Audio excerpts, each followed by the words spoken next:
N'hésitez pas à liker la vidéo si elle vous plaît et si vous êtes nouveau sur la chaîne, n'oubliez pas de vous abonner et d'activer la notification pour ne rater aucune de nos prochaines vidéos. On commence. Dans le monde, il existe environ 9700 espèces d'oiseaux et certaines espèces sont capables de pondre des œufs étranges et uniques. Savez-vous par exemple à quoi ressemble l'œuf d'un merle d'Amérique, d'une outarde canaptière ou d'un kiwi? Ou encore, avez-vous déjà entendu parler des œufs noirs? Non?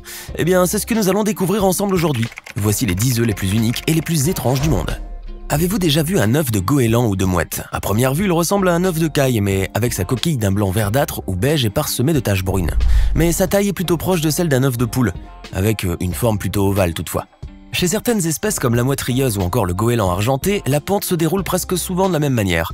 La femelle pond généralement une couvée par an qui comporte 3 œufs. Ces derniers seront par la suite couvés par les 2 parents pendant une durée de moins de 30 jours. Les œufs de ces oiseaux aquatiques, plus particulièrement ceux de la mouette rieuse, sont même très recherchés et très appréciés par les chefs cuisiniers, notamment en Grande-Bretagne. Ils sont même très prisés chez des collectionneurs d'œufs. Le grèbe huppé est une autre espèce d'oiseau aquatique et un migrateur partiel que l'on peut trouver dans différentes régions du monde. Après une parade nuptiale très spectaculaire, la femelle pond une couvée, parfois 2, souvent vers la période mai-juin. La couvée comporte généralement 3 à 5 œufs, voire 6. Au début, les œufs sont clairs, mais leur couleur vire au marron doré pendant la couvaison. Les œufs du grèbe huppé acquièrent cette belle couleur dorée avec le temps, mais ce n'est pas une question d'alchimie, loin de là.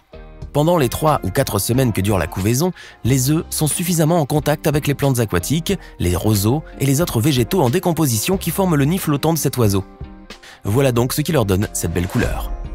Regardez bien ces œufs d'un beau bleu qui reposent au fond de leur nid.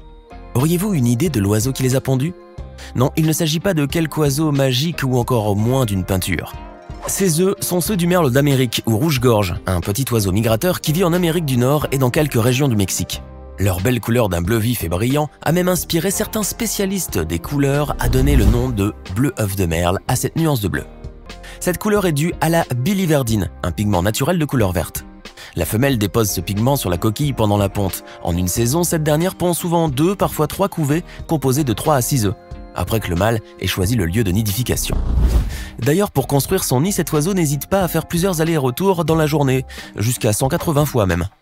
C'est sur un lit de brindilles et de boue séchée et très résistante que la femelle couvra ensuite ses œufs pendant 11 à 14 jours, jusqu'à leur éclosion. Les oisillons seront nourris par leurs 2 parents pendant une trentaine de jours. En revanche, il a été démontré par les scientifiques que le mâle nourrit plus les oisillons issus des œufs qui sont d'un bleu plus vif. Savez-vous pourquoi? Eh bien, il paraît que la nuance du bleu est un critère de la bonne santé de la femelle.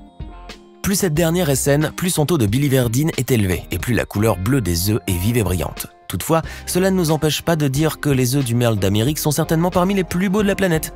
Eh petit merle, t'as de beaux œufs, tu sais? Et ces œufs de couleur vert olive et tachetés de brun, à qui sont-ils à votre avis?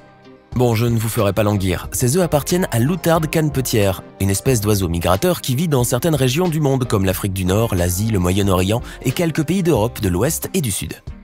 La femelle pond généralement une fois par an 3 à 4 œufs en moyenne, dans un léger creux dans le sol appelé dépression. Couverts d'herbe, ces nids construits au sol sont également bien cachés dans la végétation. Une fois pondus, les œufs de l'outarde canepetière seront ensuite couvés par la femelle pendant environ 18 à 22 jours. Les œufs du faucon pèlerin, une espèce d'oiseau de proie, sont d'une magnifique couleur rouille. C'est souvent dans une cavité peu profonde, située dans une falaise ou une corniche, que la femelle pond ses œufs, généralement une fois par an. La couvée comprend de 3 à 4 œufs qui attirent beaucoup l'attention en raison de leur couleur.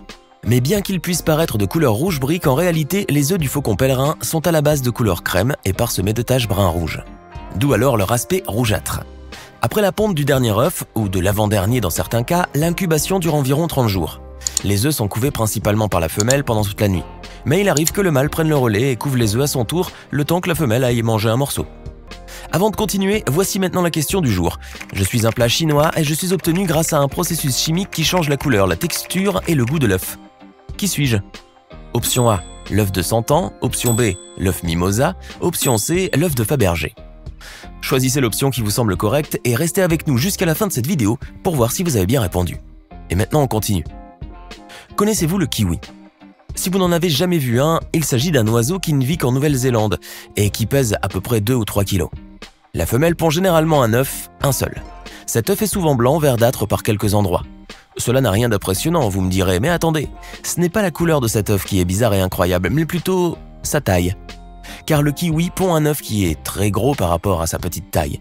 Le poids de cet œuf peut atteindre jusqu'à près de 450 grammes, soit à peu près 20% de la taille de ce volatile. Vous imaginez un oiseau de la taille d'une poule pondre un œuf aussi gros que celui-là? En toute logique, cela donnerait des oiseaux pesant à peu près 12 kg. Mais malgré sa taille impressionnante, l'œuf du kiwi est également connu pour sa très grande valeur nutritive, car cet œuf contient une bonne quantité de jaune qui est très importante pour le futur poussin. Cependant, il faudra bien le couver et le garder bien au chaud dans son terrier. Et cette fois-ci, c'est le mâle qui s'en charge. Papa et maman kiwi devront attendre 70 à 84 jours avant de voir leur petit. En parlant de gros œufs, comment ne pas parler de l'œuf d'autruche? L'œuf de ce grand oiseau d'Afrique est le plus gros œuf d'oiseau vivant de la planète. Ne soyez pas étonnés, mais cet œuf qui ressemble un peu à un ballon pèse en moyenne entre 1,2 et 1,8 kg. Quant à sa taille, il mesure généralement 18 cm de long sur 14 cm de large. Les autruches sont également connues pour pondre beaucoup d'œufs en une saison, et cette ponte peut se dérouler tous les 2 ou 3 jours. Quand vient le moment, la femelle se sert d'un trou profond dans le sol qui a été préalablement aménagé par le mâle. Cette excavation, qui peut atteindre environ jusqu'à 30 cm de profondeur, sera le nid.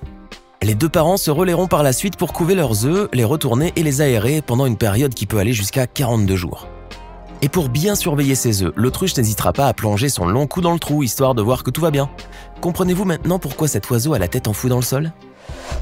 L'émeu est l'un des animaux emblématiques de l'Australie. Ce grand oiseau qui ressemble beaucoup à l'autruche pond à leur tour de gros et beaux œufs qui sont plutôt de forme ovale. Ces œufs peuvent mesurer jusqu'à 14 cm et peser entre 700 g et 900 g, soit à peu près 10 fois le poids d'un œuf de poule. Leur coquille est très résistante et difficile à casser en raison des nombreuses couches qui la forment. Mais ce qui distingue le plus l'œuf d'émeu, c'est surtout sa magnifique couleur bleu-vert foncé et sa brillance, ce qui en fait même un objet de décoration. La femelle peut pondre 1, 2 ou même 3 œufs pendant une saison. Une fois pondus, les œufs sont couvés par le mâle. Pendant les 8 à 10 semaines que durera l'incubation, le mâle va perdre beaucoup de poids en raison de cette grande tâche importante qui l'empêche même de manger. Le merle d'Amérique n'est pas le seul oiseau à pondre des œufs bleus. Le carouge à épaulettes, une autre espèce d'oiseau qui vit principalement en Amérique du Nord, pond également des œufs à la coquille bleutée ou vert clair, avec des marques noires, brunes ou de couleur violette à sa surface. Les nids peuvent être construits dans des zones agricoles ou bien humides, à quelques centimètres ou quelques mètres au-dessus de l'eau. Bien creux, ils peuvent comporter 3 ou 4 œufs généralement, qui seront ensuite couvés par la femelle avant d'éclore au bout de 12 jours. Des œufs, nous en avons vu de toutes les couleurs ou presque. Alors qu'il existe des œufs bleus, verts, rouges ou dorés, il existe également des œufs noirs. Mais ces œufs-là sont un peu spéciaux. En réalité, il s'agit d'œufs de poule qui sont cuits dans de l'eau volcanique puis dans la vapeur. Ces œufs sont appelés Kuro Tamago ou œufs noirs d'Owakudani, en référence à cette vallée volcanique située près de la ville japonaise de Hakone. Ils sont même une spécialité de cette ville qui se trouve au pied du mont Fuji. Leur couleur noire, ils l'acquièrent grâce au soufre et aux minéraux de l'eau des bassins thermaux dans lesquels ils sont plongés. Mais laissez-moi vous parler maintenant d'un autre type d'œuf, cette fois-ci bien naturel, qui nous provient d'une race de poules noires. Avez-vous déjà entendu parler de la race Ayam Cemani? Regardez bien, cette race de poule qui nous vient d'Indonésie est l'une des races de volailles les plus incroyables du monde. Tout chez cette poule, y compris son plumage, sa chair, sa peau, ses os et même ses organes sont de couleur noire. Et en cause, un gène dominant qui est responsable d'une hyperpigmentation. Son aspect unique lui a même valu le surnom de « Reine de la volaille », de Lamborghini de la volaille ou Lamborghini de la basse-cour. Vous venez de découvrir les œufs d'oiseaux les plus incroyables du monde. Lesquels vous ont le plus plu ou étonné? Laissez-nous votre réponse dans les commentaires. Et enfin, avez-vous trouvé la bonne réponse à la question du jour? Si vous êtes un fin gastronome, vous avez donc choisi sans hésitation l'option A. Bravo!